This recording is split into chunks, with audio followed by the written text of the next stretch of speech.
Hello guys, in this video I'm going to show you how to request an account deletion in the AirAsia application. The first thing you need to do is enter the app.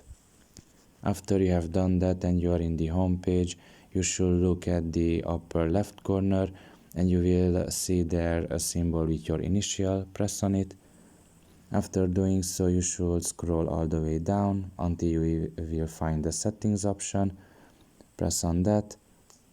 And now you have to press on the two-factor authentication option.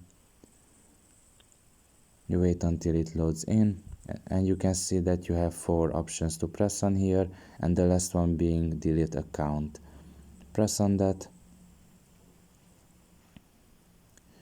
And all you have to do in this case, just yes, delete my account. You press on that and your account will be deleted. So I hope this video was helpful to you. Thank you for listening and see you next time. Bye bye.